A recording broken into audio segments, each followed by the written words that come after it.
Segunda aula, vamos falar um pouco de história, que também é muito importante. Vamos falar de linguagem de máquina, ou código de máquina, que é uma linguagem de baixo nível composta por dígitos binários, uns e zeros. Nós temos aqui um exemplo de 8 bits, que representa 1 byte. Temos aqui os zeros e os uns, que também representam ligado e desligado. Nós temos aqui o exemplo 1, 2, 3, 4, que tem essa representação binária aqui, esses vários uns e zeros. Então, binário base 2. E nós temos o valor decimal 65, que representa a letra A no código ESC. Então, 65 decimal base 10 tem essa representação binária aqui, 01, 000001. E se vocês digitarem no teclado Alt e o 65, vocês verão que a saída, o output será a letra A, o caractere A. Outra coisa bem interessante é a fórmula para converter o número binário em decimal. Então nós temos aqui um decimal qualquer, ele para ser convertido em binário, ele vai ser o dígito 0, que nesse caso aqui do A é esse 1 aqui, esse é o dígito 0, vezes 2 elevado a esse índice. No caso, também é o 0. Então, aqui, esse primeiro item aqui é esse aqui, ó, 1 vezes 2 elevado a 0, mais o dígito 1, agora seria o dígito da segunda posição, vezes 2 elevado a esse índice, que é o índice 1, isso tudo sucessivamente até a gente chegar na última casa, que é o dígito de índice n vezes 2 elevado a esse índice. Então, no caso do caractere A, nós temos aqui esse primeiro dígito aqui, que é o 1, então 1 vezes 2 elevado a 0, mais, aí tem essa sequência de zeros aqui, que é isso tudo aqui, 0 vezes qualquer coisa é 0. Mas, quando chegar aqui na casa no índice 6, que é esse 1 aqui, vai ser 1 vezes 2 elevado a 6, que no caso aqui é 64, mais esse último 0 aqui que compõe um byte. Então, 64 mais 1 é igual a 65. 65, é a representação decimal do caractere A. A representação binária, como nós vimos, é essa daqui. E nós também temos um outro exemplo. Como o caractere A tem a representação decimal 65, eu peguei a representação decimal 64, que é o arroba. Então, o arroba é uma sequência de bits mais simples. Por quê? Se vocês repararem, aqui tem uma sequência de zeros, e quando chega na posição 6, ou seja, na posição de índice 6, tem apenas o dígito 1. Por quê? Porque 1 vezes 2 elevado a 6 é 64, 64 é a representação decimal do arroba. Então, nós temos essa sequência de zeros aqui, mais esse 1 vezes 2 elevado a 6, mais o último zero que compõe um byte. Então, a representação binária do arroba é 1, 2, 3, 4, 5, 6 zeros, 1, 2, 3, 4, 5, 6 zeros, mais esse 1 aqui, que está na casa de índice 6, que vai representar o 64, mais esse último zero aqui, à esquerda, que vai compor um byte. Então, a representação binária do arroba é 01000000, que é essa daqui. Ou vocês podem jogar no Python, colocar bin e entre parênteses o valor decimal que vai representar algum caractere no código ASCII e ele vai te dar a representação binária dessa representação decimal. No caso aqui, bin 65, ele vai retornar esse valor aqui, bin 64 vai retornar esse valor aqui de baixo, que é a representação do arroba. Nós temos aqui um código bem legal em Python, tá? Eu só não vou entrar em muitos detalhes porque vocês já vão ter um curso exclusivo de Python, vocês vão aprender funções, classes, tuplas, listas e tudo mais. Mas assim, em resumo, temos aqui uma função de nome binário, tem apenas um único argumento, que é a representação decimal que vocês podem converter para a representação binária. Temos aqui uma variável declarada que vai apontar para um objeto, porque tudo no Python é objeto. O print ele é muito utilizado para exibir informações na tela. Temos aqui um laço, o while, enquanto o n for maior do que 0. Tem aqui algumas ações, o retorno, e eu vou mostrar para vocês a saída, colocando como exemplo aqui o decimal 65. A partir desse código em Python, nós temos a seguinte saída. Agora a gente consegue entender até melhor como é feita a construção da representação binária. Então, utilizando o 65, né, que é do caractere A, a gente pega esse número, divide por 2, vai dar 32, né? 32 mais 32, 64, mais 1, que é o resto, 65. Nós vamos pegar esse resto e vamos incluir aqui na representação binária. Lembrando que a construção ela é da direita para a esquerda. Então, quando nós pegarmos o 32 e dividir por 2, que vai dar 16, é um número par, o resto é zero. Nós vamos pegar esse zero e colocar aqui à esquerda do número que já tinha sido colocado. Então, 0, 1. Nós temos aqui outros números pares, né, que vai dar resto zero. Então, a gente vai colocando os zeros aqui à esquerda, né, sempre à esquerda. 2 dividido por 2 dá 1. Esse 1 aqui é ímpar. Se nós formos lá no Python e fazer isso daqui, ó, o resto de 1 dividido por 2, como são números inteiros, vai dar 0, resto 1. Então, esse é esse resto 1 que está aqui. Então, 1, 0, 0, 0, 0, 0, 1. A representação binária de 65 é 0, né, para compor o byte, 1, 0, 0, 0, 0, 0, 1. Nós temos aqui um outro código também para fazer essa representação binária. Eu gosto do Python porque nós podemos construir algoritmos simples, poucas linhas. Então, nós temos aqui a variável A, né, que está apontando para um objeto que é o número 65. Então, enquanto o A for maior do que 0, eu dou um print. Estou utilizando esse F aqui para a gente poder utilizar as variáveis dentro de chaves. Então, o objeto da variável vai ser exibido aqui, né, nesse ponto aqui. Então, nós temos a string valor, né, o objeto A, resto, e o objeto A dividido, na verdade, o resto de A dividido por 2. A gente está atualizando aqui, né, fazendo uma divisão, mantendo o número inteiro e atualizando o valor de A dividindo por 2. Então, aqui a gente também tem a representação binária. Então, a gente tem aqui os valores, como estava no código anterior, e o resto, né? 1, 0, 0, 0, 0, 0, 1. Então, é uma outra forma também, bem mais simples, né, da gente ver aí a construção da representação binária. Então, se a gente pudesse entrar dentro do computador e ver o seu funcionamento, não existiria A, B, senha, código, imagem, só haveria eletricidade. E esta só pode assumir 2 estados, que é ligado e desligado. Então, convencionou-se que 0 representa desligado e 1 representa ligado. Falando agora de algoritmos, que é uma coisa que a gente acabou de fazer em Python, né? Nós construímos um algoritmo para saber representação binária. Em ciência da computação e também em matemática, um algoritmo é uma sequência de ações executáveis que visam obter algum tipo de solução para um determinado problema. No nosso caso, a gente queria saber a construção, né, da representação binária de um caractere ou de um conjunto de caracteres específicos, como foi o exemplo do 1, 2, 3, 4.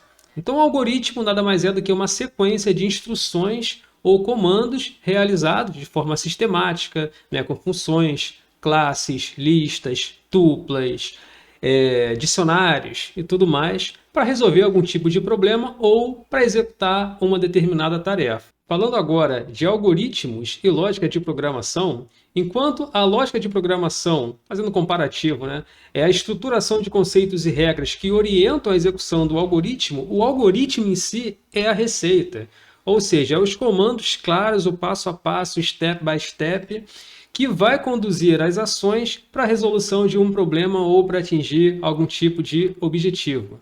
Em computação, nós temos a parte de hardware, que é a parte física, né? Monitor, HD, scanner, teclado, impressora, e a parte de software, que é a parte lógica, né? A parte de controle.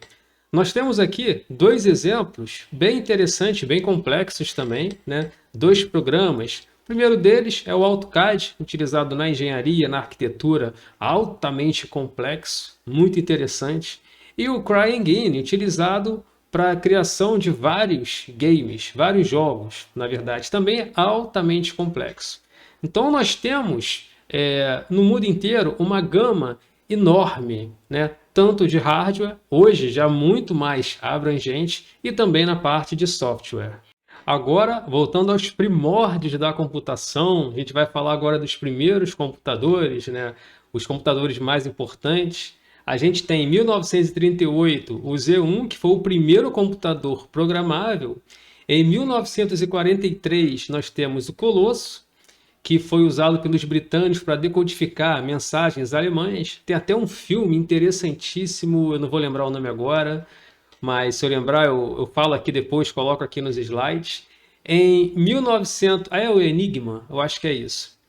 Em 1946 nós temos o ENIAC, que é considerado o primeiro computador eletrônico de propósito geral. Foi construído na Universidade da Pensilvânia e ocupava uma sala inteira, era super pesado, 30 toneladas, consumia 200 kW de potência, tinha como entrada a leitura de cartões perfurados e saída perfuradora de cartões. Quem hoje, não sei se algum de vocês lembram, mas acredito que sim, devem lembrar dos disquetes, né, que tinha de 3 polegadas, aquele maior, né, de 5 polegadas, que inclusive poderia ser amassado e tal. Então, de 3 polegadas era mais rígido, era mais difícil ter ali algum tipo de dano. Falando agora de computador pessoal. Então, em 1973, o Alto foi considerado o primeiro computador pessoal e construído pela Xerox, né? E esse nome Xerox até lembra cópia, né, que foi popularmente batizado as cópias como Xerox. Só que esse computador, ele nunca foi produzido em massa. Acredito até que tem um modelo chamado CP500, também na década aí de 70, que provavelmente deve ter tido mais vendas, pelo menos no Brasil. Então esse computador aqui ele já tinha mouse, interface gráfica, vocês percebam aqui que tem uma espécie de wide aqui em 90 graus. Né, já tinha sistema operacional e as características desse computador foram incorporadas no Macintosh. A gente pode perceber até que o teclado aqui já se assemelha muito, né, ao teclado que nós temos hoje, né? As teclas ali Shift, lateral, espaço, backspace, ESC. Agora vamos falar dessa relíquia que é o Pentium 100, muito comentado nas aulas de computação, nas aulas de sistemas de informação. Esse modelo aqui, 486 Pentium 100, foi popularmente conhecido no Brasil na década de 90. Inclusive, o meu irmão me deu essa caixa aqui, ó, que eu tenho até hoje. Inclusive, estou utilizando aqui. O meu computador é um i7, mas tem essas caixas aqui lá da época do Pentium 100, porque são caixas muito potentes e funcionam até hoje. Então a gente tem aqui um monitor CRT, mouse, o mouse antigamente era de bolinha, né? E esse modelo foi lançado pela Intel em 1992. Foi a versão mais rápida da família de processadores 486 e oferecia um desempenho significativo em relação aos modelos anteriores. No Brasil, esse computador 486, o famoso Pentium 100, fez muito sucesso. Esse computador tinha um clock de 100 MHz, que era muito rápido para a época. Também tinha um cachê de 8 KB, né? Pouco, né? Comparado a hoje, que ajudava a melhorar o desempenho em tarefas que exigiam acesso a dados rápidos. Agora, uma curiosidade: acredita-se que ainda existam muitos computadores como esse, hoje, Pentium 100 486, em pleno funcionamento. Bem, nós falamos de computadores, desktop, um pouco da história, e vale a pena também falar dos notebooks. E eu trouxe para vocês esse notebook aqui maneiríssimo, que é o Libretto. Lembrando que a história dos notebooks remete à década de 70, mas foi só alguns anos depois, principalmente na década de 90, que eles se tornaram comercialmente viáveis. Então, esse notebook aqui, vocês podem perceber que ele não era tão fino, mas é um notebook muito bonito. Tinha LED, esse botão, saída de som, processador Intel, já vinha com Windows, né? E foi conhecido como o menor PC comercial do mundo. E certamente foi muito importante para a evolução dos dispositivos portáteis. Estou falando agora um pouco das configurações. Tinha uma resolução de 7.1 polegadas, resolução WVGA, né, 800 por 480. Tinha um processador Intel MMX 166, mais potente do que o Pentium 100. né, tinha 32 MB de RAM. Olha a quantidade de RAM, 32 megas. Tô brincando, mas para a época era mais do que do que eficiente, né? E armazenamento 2 gigabytes. Então, também por armazenamento, para a época, eu acredito que já seja um armazenamento bem eficiente. Agora eu trago para vocês, também falando de notebook, um dos melhores notebooks que a gente tem hoje no mercado, inclusive para fazer gravações, edições em 4K, em 8K. Então nós temos aqui o M3 Max da Apple, que conta com uma CPU de 16 núcleos, GPU de 40 núcleos, Neural Engine de 16 núcleos, memória unificada de 48 GB, SSD de 1 TB. Bem, esse SSD eu não gostei muito não, poderia ser mais, né? Mas tudo bem. Tela Liquid Retina XDR de 16 polegadas. Essa tela aqui ela é interessante porque é uma tecnologia que faz com que você não enxergue os pixels. Então o pixel ele se torna curvo. É bem interessante. Adaptador de energia USB-C de 140 watts. 3 portas Thunderbolt 4, porta HDMI, aí tem outras configurações aqui, 6 alto-falantes, teclado retroiluminado com Touch ID, inglês, Estados Unidos, e está, pelo menos a última vez que eu vi aqui, estava no valor de R$ 44 mil, em média, tem um link aqui para vocês verem. Então assim, como eu trouxe para vocês a história dos computadores, né, ao longo do tempo, pelo menos peguei aqui alguns principais, vale a pena também falar do que a gente tem hoje de novo. Então esse notebook ele é maravilhoso, da Apple, quem tiver condições vale a pena comprar. Como nós falamos da história dos computadores, vale a pena falar também um pouco da evolução das linguagens de programação. Então aqui eu peguei 3 linguagens diferentes, o Assembly, que é bem antiga, né? O C++ ainda é utilizado hoje, muito utilizado na verdade, mas o Python está em grande ascensão, um grande crescimento.